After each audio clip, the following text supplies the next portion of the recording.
Students, आप सभी का स्वागत है आपके अपने YouTube channel study with Monika Ojha में। आज मैं आपके लिए लेकर आई हूँ उपन्यास और उनके लेखकों का 4th पार्ट, वो भी विद ट्रिक्स के साथ। अक्सर स्टूडेंट्स उपन्यास और उनके लेखक के नाम एग्ज़ाम में गलत करते हैं या भूल जाते हैं या उनसे याद नहीं होते हैं या उनको रटना पड़ता है, बहुत सारी प्रॉब्लम होती हैं। तो दोस्तों, हो जाइए तैयार एक बहुत ही मज़ेदार ट्रिक्स के साथ। उपन्यास और उनके लेखक आज हम आपको बताने वाले हैं, जिससे आप अपने आने वाले एग्ज़ाम में उपन्यास लेखक के क्वेश्चंस गलत नहीं करेंगे, अगर मेरी बताई हुई ट्रिक को आप फॉलो करेंगे तो। मैं वीडियो स्टार्ट करूं इससे पहले मैं आपको ये भी बता देना चाहती हूं कि उपन्यास और लेखक के इससे पहले मैं और भी वीडियोस आपसे शेयर कर चुकी हूं, जिसका लिंक मैंने डिस्क्रिप्शन बॉक्स में दिया हुआ है, आप वहां जाकर देख सकते हैं। तो चलिए फटाफट से वीडियो को स्टार्ट करते हैं और देखते हैं वो कौन सी मज़ेदार ट्रिक है जिससे आपको उपन्यास और लेखक ना तो रटने की ज़रूरत है और ना ही याद करने की। आज का हमारा पहला उपन्यास है पूर्ण प्रकाश। पूर्ण प्रकाश के लेखक हैं भारतेंदु हरिश्चंद्र। पूर्ण प्रकाश जो लिखी थी वो भारतेंदु हरिश्चंद्र जी ने लिखी थी। अब हम आपको इसकी ट्रिक बताते हैं कि किस तरीके से आप इसको बिना याद किए और बिना रटे एग्ज़ाम में सही कर सकते हैं। ठीक है, इसकी ट्रिक हमारी ये है, पूर्ण प्रकाश का हमने पूर्ण प्रकाश लिया हुआ है, भारतेंदु हरिश्चंद्र का हमने भारतेंदु से भारत निकल रहा है वो लिया है, और हरिश्चंद्र से हमने चंद्रमुख, चंद्र को चंद्रमा भी कहते हैं इसलिए हमने उसका चंद्रमा लिया हुआ है। इन सब चीज़ों को मिला करके एक सेंटेंस तैयार किया है, भारत में चंद्रमा से पूर्ण रूप से प्रकाश आता है। ठीक है, भारत में चंद्रमा से पूर्ण रूप से प्रकाश आता है। पूर्ण प्रकाश का पूर्ण प्रकाश लिया, भारतेंदु का हमने भारत लिया, हरिश्चंद्र का चंद्र का हमने चंद्रमा ले लिया और उसको मिलाकर के एक सेंटेंस बनाया, भारत में चंद्रमा से पूर्ण रूप से प्रकाश आता है। ठीक है दोस्तों, तो आपको सिर्फ इस सेंटेंस को अपने माइंड में रखना है, सिर्फ इसको एक बार पढ़ना है। और आप किसी भी एग्ज़ाम की तैयारी कर रहे हो, अगर आपको उपन्यास लेखक से रिलेटेड क्वेश्चन वहाँ पे मिलते हैं तो आपके सामने 4 ऑप्शन होंगे, जिसमें से आपका क्वेश्चन ये पूछेगा कि पूर्ण प्रकाश के लेखक कौन हैं। ठीक है, तो उसमें से एक जो आंसर होगा, जो ऑप्शन होगा आपका, उसमें से एक भारतेंदु हरिश्चंद्र भी होगा। तो आपके माइंड में सबसे पहले यही ट्रिक आएगी कि भारत में चंद्रमा से पूर्ण रूप से प्रकाश आता है। ठीक है, नेक्स्ट देखते हैं। नेक्स्ट उपन्यास है हमारा टेढ़े मेढ़े रास्ते, जिसके लेखक हैं भगवती चरण वर्मा। भगवती चरण वर्मा ने टेढ़े मेढ़े रास्ते उपन्यास लिखा है। इसकी हमारी ट्रिक ये है, टेढ़े मेढ़े रास्तों पर चलकर माँ भगवती के चरण दुखने लगे। ठीक है, टेढ़े मेढ़े रास्ते का हमने टेढ़े मेढ़े रास्ते लिया हुआ है, भगवती चरण वर्मा का हमने भगवती चरण लिया हुआ है, और इन दोनों को मिला करके एक सेंटेंस बनाया है, टेढ़े मेढ़े रास्तों पर चलकर माँ भगवती के चरण दुखने लगे। ठीक है, क्लियर। थर्ड है हमारा उपन्यास झांसी की रानी। झांसी की रानी के लेखक हैं वृंदावन लाल वर्मा। इसकी हमारी ट्रिक ये है, झांसी की रानी का हमने झांसी की रानी लिया है और वृंदावन लाल वर्मा का हमने वृंदावन लिया हुआ है। दोनों को मिलाकर के एक सेंटेंस बनाया है, झांसी की रानी ने अपने महल से वृंदावन में छलांग लगाई और उनका घोड़ा लाल हो गया। ठीक है, इतनी दूर से अब छलांग लगाई तो वो गिरेंगी, और गिरेंगी तो घोड़े को भी तो चोट लगेगी, उनको भी चोट लगेगी और घोड़ा भी गिरेगा। तो घोड़े की जब चोट लगेगी तो घोड़ा लाल हो जाएगा ना, वही मैंने यहाँ पर कहा हुआ है, उनका घोड़ा लाल हो गया। ठीक है, नेक्स्ट देखते हैं। नेक्स्ट है हमारा उपन्यास सेवा सदन। सेवा सदन के लेखक हैं प्रेमचंद्र। प्रेमचंद्र द्वारा सेवा सदन लिखी गई है। इसकी हमारी ट्रिक ये है, सेवा सदन का हमने सेवा सदा लिया हुआ है। ठीक है, सदन से हमने सदा लिया और प्रेमचंद्र से हमने प्रेम ले लिया है। इन दोनों को मिलाकर के एक वाक्य बनाया है, एक सेंटेंस बनाया है, सेवा सदा प्रेम भाव से की जाती है। ठीक है, सेवा सदा, सदन का हमने सदा लिया, प्रेमचंद्र का हमने प्रेम लिया, सेवा सदा प्रेम भाव से की जाती है। नेक्स्ट देखते हैं नेक्स्ट उपन्यास है हमारा मंगलसूत्र। मंगलसूत्र के लेखक हैं प्रेमचंद। ठीक है, इसकी ट्रिक हमारी ये है, मंगलसूत्र को हमने मंगलसूत्र लिया है और प्रेमचंद्र का हमने प्रेम लिया हुआ है। दोनों को मिला करके एक सेंटेंस बनाया है, मंगलसूत्र प्रेम की निशानी है।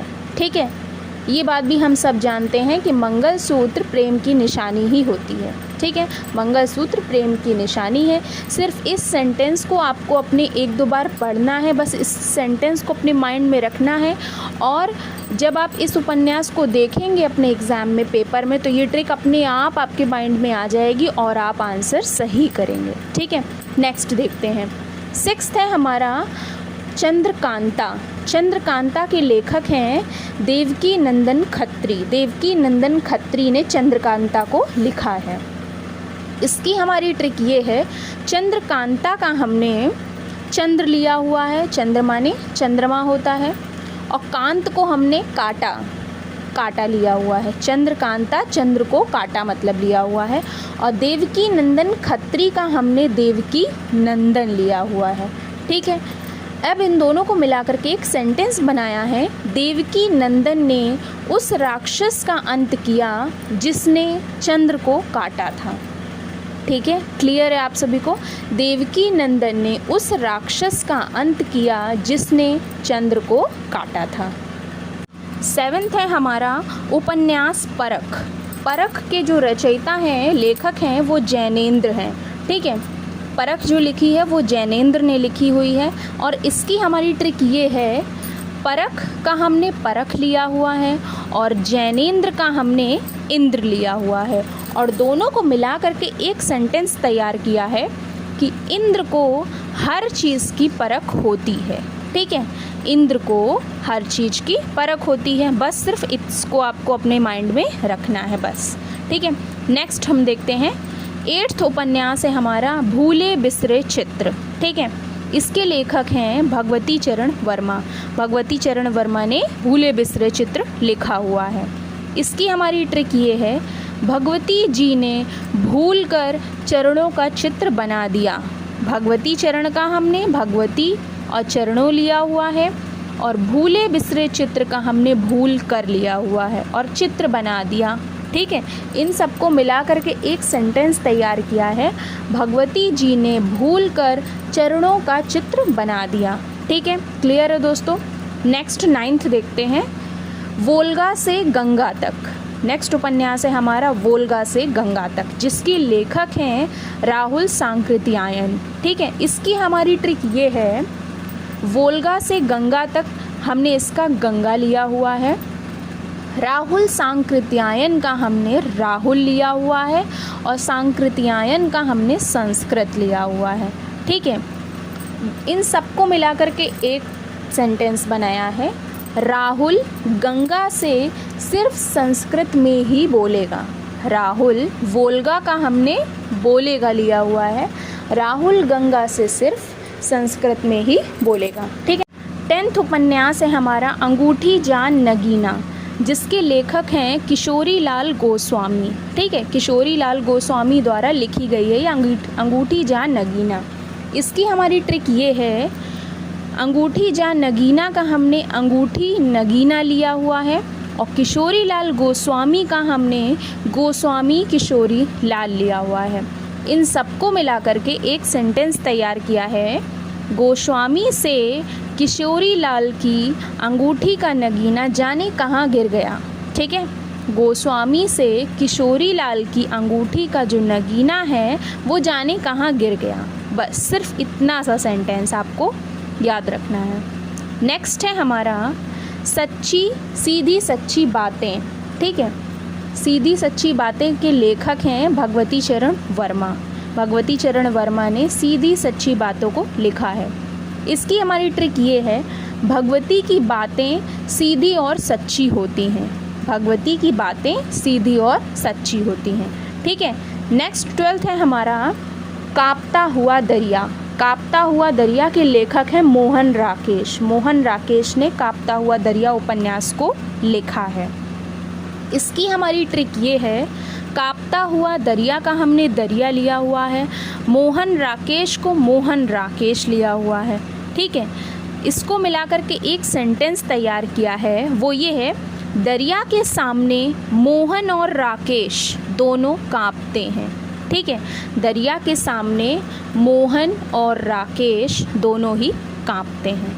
ठीक है, नेक्स्ट देखते हैं, नदी के द्वीप। नदी के द्वीप उपन्यास किसने लिखा हुआ है? नरेश मेहता ने। इसकी हमारी ट्रिक ये है, नदी के द्वीप का हमने नदी द्वीप लिया हुआ है और नरेश मेहता का हमने नरेश लिया हुआ है। ठीक है, और इन सब को मिलाकर के एक ट्रिक तैयार की है। नरेश बड़ी मेहनत से नदी के द्वीप तक पहुंचा था। नरेश बड़ी मेहनत से नदी के द्वीप तक पहुंचा था।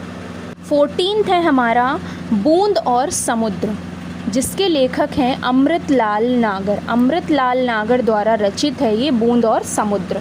ठीक है, इसकी हमारी ट्रिक है, शिव जी के नाग की मदद से समुद्र से अमृत निकाला गया था। अमृत मंथन हुआ था, ये हम सभी जानते हैं कि अमृत मंथन हुआ था। मैंने उसी को यहाँ पर कहा हुआ है कि शिव जी के नाग की मदद से समुद्र से अमृत निकाला गया था।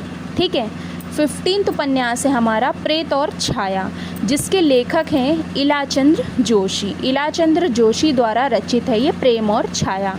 ठीक है, इसकी हमारी ट्रिक ये है, जोशी जी पर प्रेत की छाया है, इसलिए वो अपना इलाज करवा रहे हैं। ठीक है, इलाचंद्र का हमने इलाज ले लिया है। ठीक है, प्रेत और छाया, प्रेत छाया लिया हुआ है। इन सबको मिलाकर के एक सेंटेंस बनाया है, जोशी जी पर प्रेत की छाया है, इसलिए वो अपना इलाज करवा रहे हैं। 16th उपन्यास है हमारा बूढ़ी काकी तथा अन्य नाटक, जिसके लेखक हैं चित्र मुद्गल। ठीक है, इसकी ट्रिक है हमारी, चित्रा की बूढ़ी काकी अभी भी मुद्गल चलाती हैं। चित्रा की बूढ़ी काकी अभी भी मुद्गल चलाती हैं। ठीक है, नेक्स्ट है हमारा कर्मभूमि। कर्मभूमि के लेखक हैं प्रेमचंद। प्रेमचंद द्वारा रचित है ये कर्मभूमि उपन्यास। इसकी ट्रिक है हमारी, प्रेम की भूमि उसके कर्मों के कारण चंद पैसों में बिक गई। प्रेम की भूमि है जो, उसके कर्मों के कारण चंद पैसों में बिक गई। कर्म भूमि का हमने कर्म भूमि लिया हुआ है, प्रेमचंद्र का हमने प्रेम लिया हुआ है, और इन सब को मिलाकर के जो एक सेंटेंस बनाया हुआ है वो है, प्रेम की भूमि उसके कर्मों के कारण चंद पैसों में बिक गई। ठीक है, तो ये हमारा सेंटेंस है और सिर्फ आपको इस सेंटेंस को याद रखना है। नेक्स्ट उपन्यास है हमारा 12 घंटे। 12 घंटे के लेखक हैं यशपाल। यशपाल जी ने लिखी हुई है 12 घंटे उपन्यास को। इसकी हमारी ट्रिक है, यशपाल 12 घंटे काम करता है। यशपाल 12 घंटे काम करता है। ठीक है, नेक्स्ट है हमारा अधखिला फूल। इसके लेखक हैं हरिओद। हरिओद ने अधखिला फूल उपन्यास को लिखा है। इसकी हमारी ट्रिक ये है, हरिओद का मतलब होता है, हरि का मतलब हो गया भगवान श्री कृष्ण को हम हरि भी कहते हैं, हरि मतलब भगवान होता है, और भगवान को कभी भी आधे खिले हुए फूल नहीं चढ़ाने चाहिए। ठीक है, भगवान को कभी भी आधे खिले हुए फूल नहीं चढ़ाने चाहिए। ये हमारी ट्रिक है।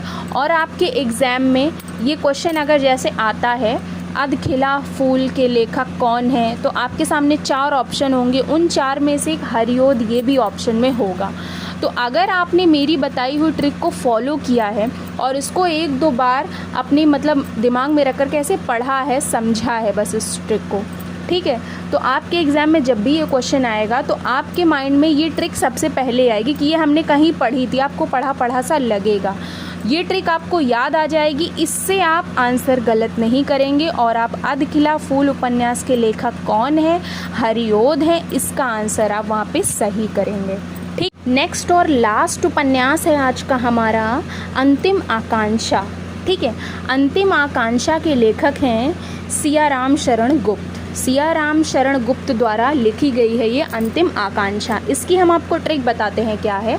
अंतिम आकांक्षा की हमने अंतिम आकांक्षा ली हुई है, सियाराम शरण गुप्त का हमने सीता हरण लिया हुआ है। ठीक है, और इन सबको मिलाकर के एक ट्रिक तैयार की है। सीता हरण के बाद भगवान राम जी को सिर्फ एक अंतिम आकांक्षा यही थी कि वो सीता माता से मिल लें। ठीक है, सीता हरण के बाद सीता जी का हरण हुआ था, ये हम सब भी जानते हैं कि सीता जी का हरण हुआ था। उसी से रिलेटेड मैंने आपको ये सेंटेंस बनाया है ताकि आपको समझने में आसानी हो और आप इजीली पेपर में आंसर कर सकें। सीता हरण के बाद भगवान राम जी सिर्फ अंतिम आकांक्षा यही थी कि वह सीता माता से मिल लें। ठीक है, क्लियर है दोस्तों? तो दोस्तों आज के वीडियो में बस इतना ही, और आपको मेरी ये बताई हुई उपन्यास और लेखक की मज़ेदार ट्रिक्स आपको कैसी लगी ये मुझे कमेंट सेक्शन में जाकर ज़रूर बताइएगा। और अगर आपका कोई क्वेश्चन हो तो मुझसे ज़रूर पूछ सकते हैं। और अगर मेरा आज का वीडियो आपको पसंद आया हो तो प्लीज़ मेरे वीडियो को लाइक करें, मेरे चैनल को सब्सक्राइब करें और वीडियो को ज़्यादा से ज़्यादा शेयर करें। और अगर अभी तक आपने मेरे चैनल को सब्सक्राइब नहीं किया है तो प्लीज़ मेरे चैनल को सब्सक्राइब करें और अगर साथ ही साथ बेल आइकन को भी प्रेस कर दें ताकि मेरी आने वाली हर वीडियो की नोटिफिकेशन आपको सबसे पहले मिल सके। तो मिलते हैं नेक्स्ट वीडियो में, तब तक के लिए धन्यवाद।